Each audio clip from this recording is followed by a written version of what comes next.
today about a case really for change and reducing business risk. Now, just a little bit about me. I'm not an environmentalist, I'm not a scientist, I'm actually an accountant. But don't feel sorry for me, I have got some other skills as well. I have been involved in business for a long time, particularly in the environmental side. I've done a lot of water harvesting, energy efficiencies, chemical reduction, managed ICT teams, cleaning and maintenance. So today we're really going to talk about what I think is a new way of introducing change in our business environment. So that's just a little bit about me. Who are we representing? So EcoFuture is the company we're with, and just a little bit about why we're here talking to you today. So we're an Australian company, but we supply really a lot of clients with unique range of medically researched, zero waste specialty products.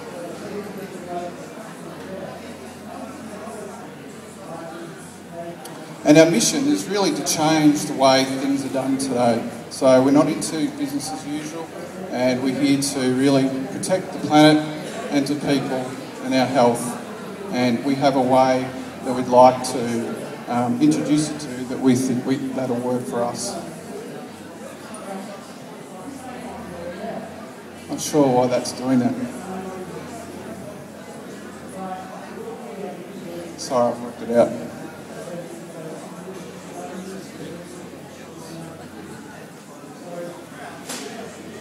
Okay, so whenever I go to a conference, I'm always looking to take something home, and I always ask what's in it for me, because my objective here today is for you to take something out of this presentation. You can implement it straight back, whether it's in your home or your work environment. So what we'd like to do is to help you understand how the chemical use in the home and the workplace is today. Examine what's really changed in the last 50 years. So there's been a lot of developments, but really what has changed? Try and understand why this is the case, and propose a case for change. We're going to take you through a real life case study as well, so it's just not my words to try and understand. I'm going to walk you through actually what happened in a real life example and the consequences of that example. And then we'll explore some options that are available to you and discuss really then how you can implement and make some changes and some different strategies. And that's really what I want you to take away from today. So I'm going to not only give you a bit of the history about what's been going on, what's happening today, but also give you some tools to take away if you want to as well. Alright, so we start off with what have we known for a long time. And I will read this quote out, and it pretty much says, for the first time in the history of the world, every human being is now subjected to contact with dangerous chemicals from the moment of conception until death. So who said that? Well, it was by the name of Rachel Carson in 1962, strangely enough. Now, why is this important? See, Rachel is well known as being an environmental toxicologist. In fact, that term was only really coined after her death. She was actually a marine biologist who really noticed the consequences of what was happening in the animal world and in the medical research world, and saw some differences between and linkages between the effects that was happening in our ecosystem. And she was really credited with starting the whole environmental movement, and pretty much we're here today, probably largely because of this lady. So really, what's changed since then? That was 1962, so nearly 50 years on, what's going on? Well, it's another quote I want to read out because it's pretty important as well. And this one says, we live in a world in which man-made chemicals have become part of everyday life. Well, that's pretty similar to what Rachel was just telling us. Now, it's also clear that these chemicals can affect the endocrine system, so our hormone system. And it's impacting both in human and wildlife. So, who said this? Well, it's been done just recently by the World Health Organization, who spent a lot of time researching this topic, and it was actually a study done in addition to one they did in 2002. So it's an updated version. So I don't think we can argue too much with the World Health Organization in terms of the credibility of saying these things. This is not me saying it, this is other people.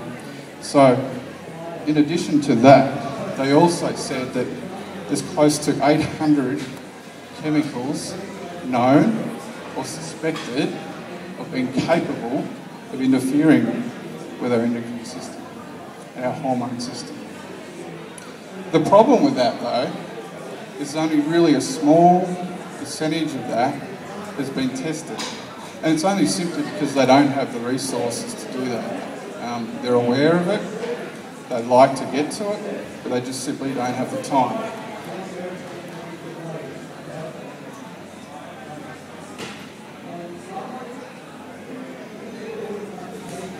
So what that says to me, that in the space of 50 years since it was known that really the chemicals in our environment are touching us every day of our life, today we're no further along. And you may have noticed also in the press recently, all people getting excited and worried about the superbugs resistance now. And really the drugs that are supposed to be attacking these bugs are now no longer working because they've built up resistance over time. Also, we know from the World Health Organization that over 235 million people suffer from asthma, and often that has been cited as being linked to chemicals that are around generally and can impact on our system.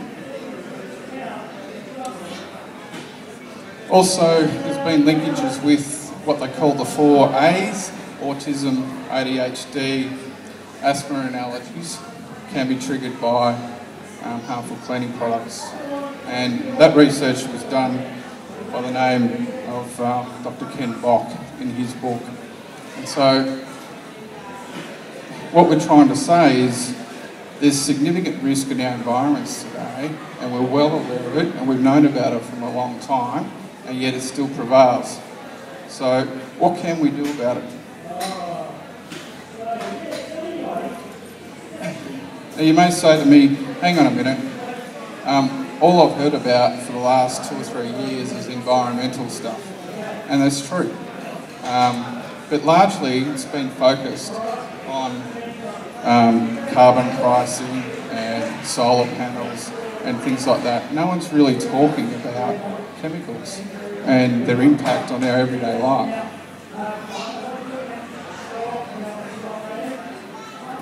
So we've got people who are out there talking about it, David Suzuki and Al Gore, who are well known. They're trying to get the message across. The trouble is, this chemical world is being caught up in just environmental discussions, and it's not being heard. So our risks are there every day, but we're not doing much about it. So for me, I think the challenge for us and all of us, whether an employee, someone just at home with their kids, or as business leaders, is really to take that attention, so awareness, and we've got to turn it into action. But the trouble with doing that is it involves change, and change is difficult, and a lot of people don't like to do change, and that's one of the fundamental problems that we have. So generally as humans, we prefer things to be as they are. It's just much easier to live, as you know, every day of our lives without having to really go about doing something. But we will change once we understand it's a real threat. And this is what I'm trying to highlight today. So what I'm suggesting is that because the awareness is out there for the environmental benefits of doing things, but we know that there's chemicals that are hurting us, that I suggest, instead of necessarily talking about it as being the benefits of going green, because that could be anything, we really need to start talking about the benefits of making that change, which is still green, but it's really one that reduces the risk for all of us, whether it just be in home or whether it be in the workplace. And the reason for that is because business understands risk. And one of the fundamental roles of business is to reduce risk. So if you don't talk to them about risk, and you talk to them about things that are optional to them, like going green, they might not be as more excited about that. So for me, I can't understand why on earth that you'd even allow harmful chemicals in your workplace if you understood that that had the potential to increase your risk. It just doesn't make sense to anyone who's involved in the business community. So why am I passionate about this? Why do I want to talk about this? Because it's not really an exciting topic on its own, chemicals, but why are we talking about it? Well, it's because I've lived through this. I've been in the business where I've had people who have been exposed to these things and have saw the consequences of those actions. And really,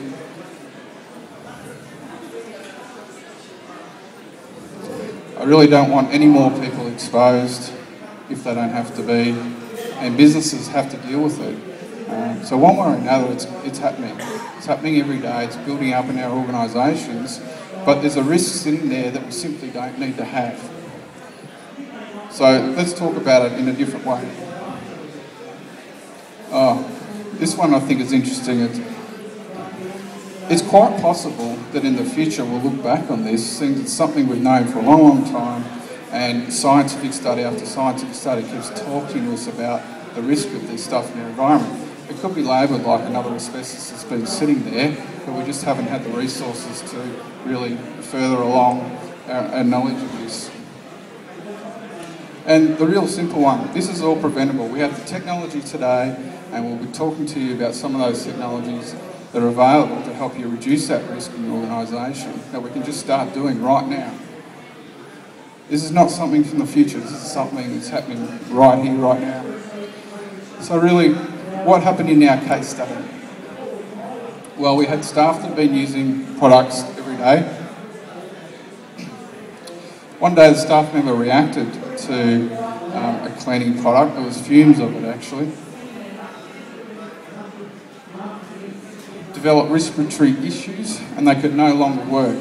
This is like a normal workplace health and safety issue. So whether it's like a lifting incident or a slip, trip or fall, this is another one of those common things that can occur. The person's still currently on work cover.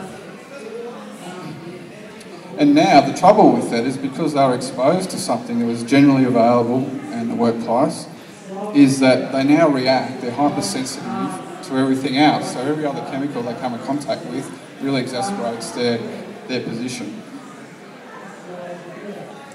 And as a business, you have a duty of care to provide a safe working environment. So it sort of makes sense that if we have that care, that we should be eliminating the things that can cause risk, just like every other slip, trip or fall or heavy lifting type of thing. So what do we do though? When you're faced with that problem and they say to you, well, for that person to come back, you need to have a safe environment for them. I didn't know where to go. It wasn't really knowledgeable what to do. So we asked professional help. We asked from a treating physician, what is it that we can do? So they referred us to National Asthma Council, and they said they might know products are available because being a respiratory issue, they tend to understand what's happening for things that are more helpful for people with those. So through that process, I did find products that were suitable and safe for staff, so that was a big plus. The unexpected bonus for me, and this is the interesting thing, was they all had huge environmental benefits, but that's not what I was looking for when I initially set out to find the solution. But actually, the environmental part was a part of my portfolio. I had to tick that off my strategic plan as well. So that was a great win for me to know that I actually had environmental products in my organisation and I was reducing my risk at the same time.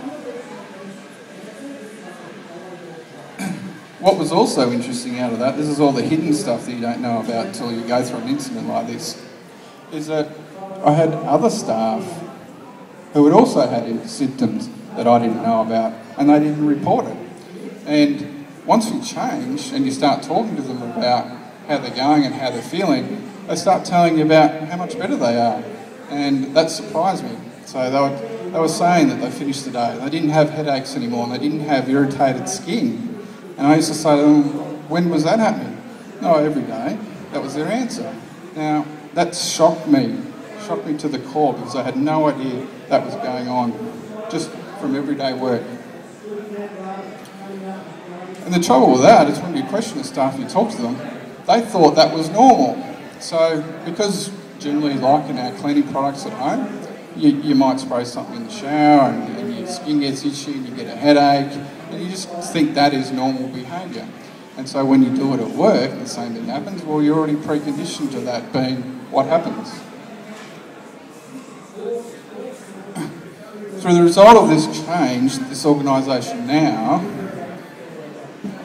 has been able to move forward confidently, knowing that they're safe from any claims from harmful chemicals. But at the same time, we solved a lot of OH&S benefits as well with heavy lifting and those types of things. I do know that subsequently to this, they did have some staff try and claim on a chemical basis because they were actually working with another organisation and the claim was denied because it was shown that they had environmental benefits and there was no risk to them. So that was quite interesting. So really, let's look at what the advances have been, because I was really intrigued when I went through this process. I had no idea that these things were available to us. So today, a disinfectant product, normally you think disinfectant and you would think really toxic, harmful stuff. It's got to kill those bugs and those germs. Well, you can get them now where they're 100% biodegradable. You can get them with food grade, meaning that if it's sprayed on the area and you happen to ingest it, it's safe for you. And strangely, some of these superbugs that we're now reporting that we're all worried about, they haven't been able to develop resistance to it yet because these products are attacking them differently. They're not trying to kill the superbugs, they're actually just starving them of their ability to survive and thrive. And that's quite a different approach to it. In terms of general cleaning products then, they go well beyond just being green, and that's one of the problems we have, and we'll talk about that soon. So again, cleaning products can also be food grade. They're asthma and allergy friendly ranges. They can actually come in non-liquid. So traditionally we see cleaning products being in ready-made solutions. So we pick them up, they're already full and they're heavy and they're inconvenient. So they can be biodegradable as well, certainly non-toxic. They've got all the other benefits with being cruelty-free, carbon neutral, zero waste. The list goes on and on and on. There's so much now that's changed in our cleaning environment that I bet you if you looked in your organisation, you wouldn't have probably any of these. Yet it's all available to us. So really, what are the barriers to change? Well, the first one we talked about is awareness. So I didn't know, and a lot of clients that we talk to, they don't know either. People generally don't know that these things are available to them. Confusion is a big one. Just the concept throwing around of green confuses everyone, because what does green mean? There's so many variants of being green that people just give up after a while. It's just too hard to work out what it is that we should do anymore. It's not saying that green is bad. There's lots of great stuff out there, but they're all different, and we're confusing the message with people. And when you do that, you turn them off. It's just easy to do what we do normally. And complacency, that's a big one. So if it hasn't happened to me, therefore it's not likely to happen. But I would just caution you to say, well, I was in that boat and it happened to me, and it can happen to anyone at any time. This build-up of the toxins over a long period of time is going to start to have an effect in our environments.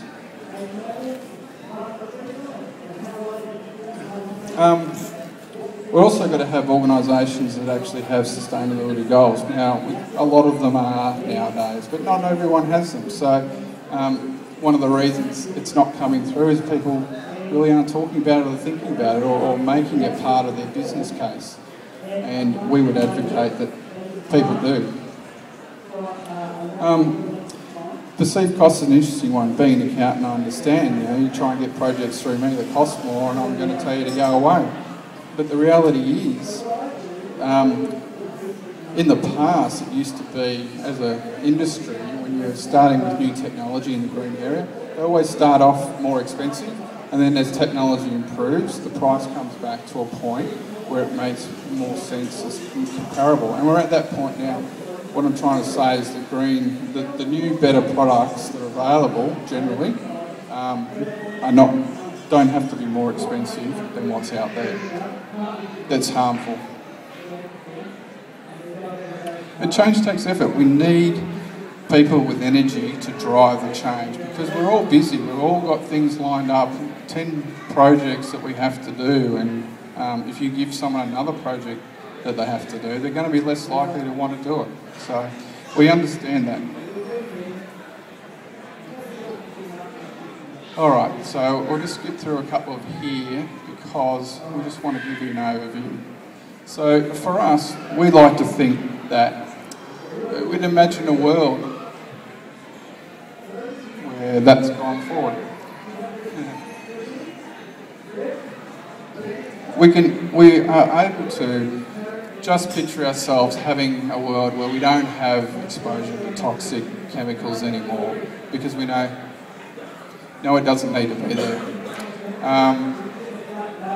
Where waste has been completely designed out of products. So today, we're still wasting a lot of stuff when we finish with it, and it's causing other environmental issues. We've got a little video at the end we're going to show you. It's only 2 minutes, but it'll cover some of those. I just want to get to this point because I've been asked to finish up shortly. Taking action. So here's what I was talking about, taking some tips away for things that you can do. So find out what you're actually using at home. This can be at home, it doesn't need to be at work as well, but particularly if you've got it at work, find out what you're using. Because I had no idea, even though I was responsible, what we're actually using in our organisation. I just let other people do it. I'd sign the cheques and people would handle it. So I think we really need to understand what it is that we've got. Check out, if you are at work, check out what your workplace health and safety policy says about staff wellbeing. I absolutely guarantee you it'll say that we look after our staff and we want the best for our staff, but then I would also suggest that the actions don't translate into that when you look at the chemicals they've got in your organisation. So talk to people responsible for these areas. So you might have learned something here today, but it's still the complacency and the awareness issue for other people. They might not know that these things exist. So talking to others really helps. Let them know that there's alternatives available.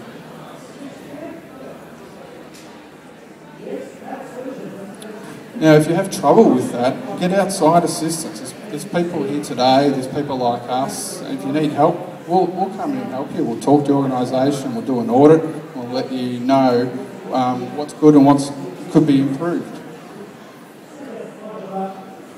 And don't forget your home, because that's really important. There's so much stuff in our home that we don't even know. And this is probably one of the last things. It's really just to remember that our future, so the results that we get, are really only come about by the power of our conviction and then taking action. There's no other way we get a result. They just don't happen by osmosis. So you have to decide to do something and then you have to do it. That's the only way you're going to get change. So thank you for that. Thank you for listening. We've got a short presentation.